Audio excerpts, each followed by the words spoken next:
If you've ever been told that weight loss has to look a certain way, that you have to count calories, weigh your food, obsess over macros, or eat in moderation, I want to tell you something different.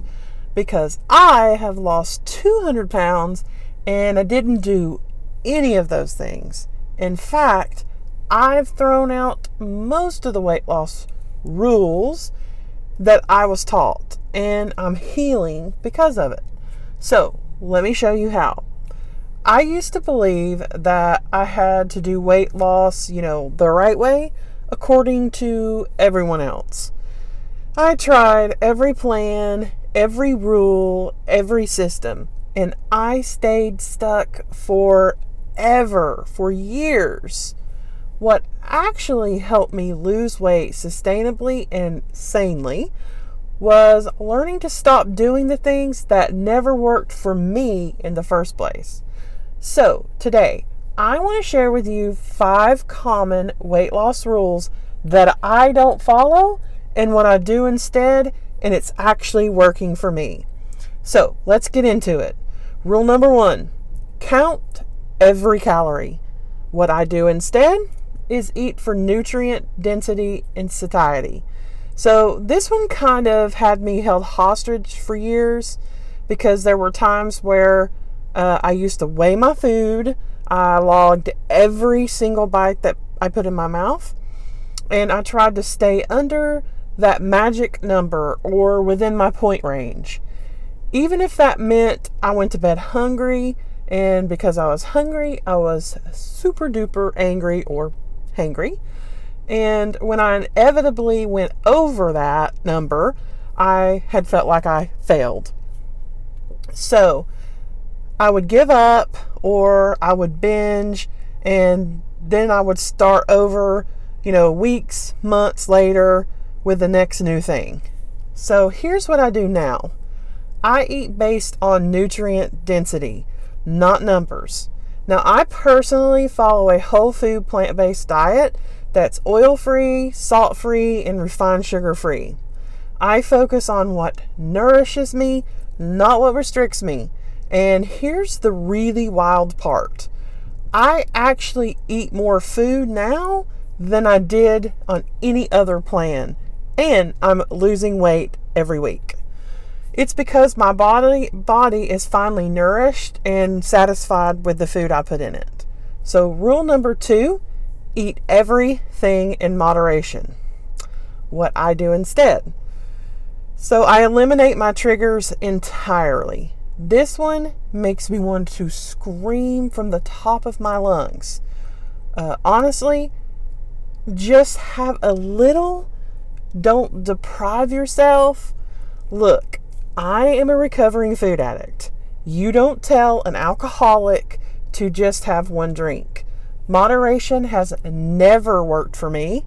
And believe me, I have tried it over and over again. And it just kept me hooked. It kept me coming back for more. And it kept me desperately sick. Now, I don't moderate my triggers. I totally remove them. I don't eat refined sugar. I don't eat processed foods. I don't play with fire, and I don't apologize for that anymore. And guess what? I have never felt more free. So, rule number 3, weigh yourself every day. How many of us are in this one? I know I was. Here's what I do instead. I track real progress, not just from the scale. Now, this one took me a while to let go of. I even read from a source that I trusted that we should weigh ourselves twice a day. So, I used to weigh myself every single day, sometimes multiple times a day. And my entire mood would depend on what the number said on the scale. If it went down, then I felt super worthy and happy. If it went up, then I just wanted to give up. Now what do? I track my progress differently. I look at how I feel in my body, how steady my energy is, how I'm showing up for myself, how I handle the hard days without quitting. I did not ditch the scale entirely because I need some level of measuring what's going on with my weight. But now I only weigh myself once a week, and that's it. The scale is just data. It's not destiny. It is not the full picture and not the point.